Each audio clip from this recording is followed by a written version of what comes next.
বিশ্বের অন্যতম শক্তিশালী রাষ্ট্র চীন। সুপার পাওয়ারের দৌড়ে এগিয়ে থাকা চীন সবসময় তাদের অর্থনীতি দ্বারা বিশ্বের সবচেয়ে শক্তিশালী রাষ্ট্র হিসেবে নিজেকে প্রতিষ্ঠিত করতে চায়, আর তাই তো তাদের রাষ্ট্র কাঠামোর ভেতরকার আসসালামু আলাইকুম প্রিয় দর্শক, জানিয়ে দেব এখনকার গুরুত্বপূর্ণ টপ নিউজটি।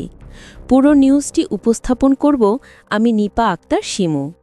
এবার বিস্তারিত খবর। চীন বিশ্বের অন্যতম শক্তিশালী ও প্রভাবশালী দেশ। অর্থনীতি, প্রযুক্তি ও সামরিক শক্তিতে এগিয়ে থাকা এই দেশটি দীর্ঘদিন ধরেই তাদের রাষ্ট্র কাঠামোর স্বচ্ছতা বজায় রাখতে দুর্নীতির বিরুদ্ধে কঠোর অবস্থান ধরে রেখেছে। সেই ধারাবাহিকতায় এবার দুর্নীতির দায়ে দেশটির সাবেক কৃষিমন্ত্রী তাং রেনজিয়ানকে মৃত্যুদণ্ডের আদেশ দিয়েছে আদালত। চীনের জিলিন প্রদেশের একটি আদালত রবিবার এই রায় ঘোষণা করে। রাষ্ট্রীয় বার্তা সংস্থা সিনহুয়া জানিয়েছে, 2007 সাল থেকে 2024 সালের মধ্যে বিভিন্ন গুরুত্বপূর্ণ পদে থাকাকালীন তাং রেনজিয়ান নগদ অর্থ ও সম্পত্তি মিলিয়ে প্রায় 268 মিলিয়ন ইউয়ান ঘুষ গ্রহণ করেছিলেন, যা বাংলাদেশি মুদ্রায় প্রায় 450 কোটি টাকার সমান। বিচার প্রক্রিয়ায় তিনি নিজের অপরাধ স্বীকার করায় আদালত তার সাজা কার্যকর 2 বছরের জন্য স্থগিত রেখেছে। চীনা আইনে এই ধরনের স্থগিতাদেশের ফলে সাজাটি পরবর্তীতে যাবজ্জীবন কারাদণ্ডে পরিণত হওয়ার সম্ভাবনা থাকে। তাং রেনজিয়ানের বিরুদ্ধে তদন্ত শুরু হয় গত বছরের মাঝামাঝি সময়ে। দুর্নীতি বিরোধী তদন্তে নাম আসার পর তাকে পদ থেকে অপসারণ করা হয় এবং পরবর্তীতে কমিউনিস্ট পার্টি থেকে বহিষ্কার করা হয়।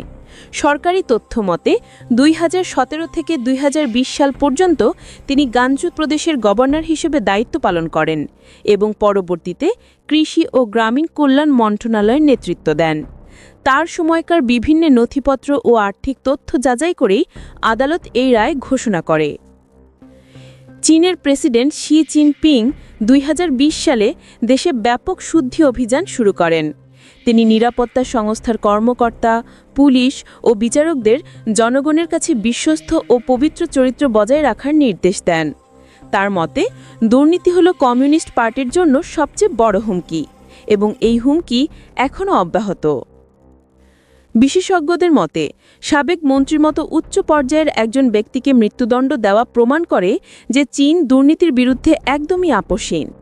রাষ্ট্রের অগ্রগতি ও অর্থনৈতিক স্থিতিশীলতা রক্ষায় দেশটি যে কোনো অবস্থায় কঠোর ব্যবস্থা নিতে প্রস্তুত। এই ঘটনাটি শুধু চীনে নয়, বিশ্বজুড়েই একটি স্পষ্ট বার্তা দিচ্ছে, ক্ষমতার আসনে থাকলেও আইন সবার জন্য সমান। প্রিয় দর্শক, এই ছিল এখনকার গুরুত্বপূর্ণ নিউজ। আরও গুরুত্বপূর্ণ নিউজ নিয়ে ফিরছি কিছুক্ষণের মধ্যে। নিউজগুলো সবার আগে দেখার জন্য এই চ্যানেলটি সাবস্ক্রাইব করতে ভুলবেন না। ধন্যবাদ।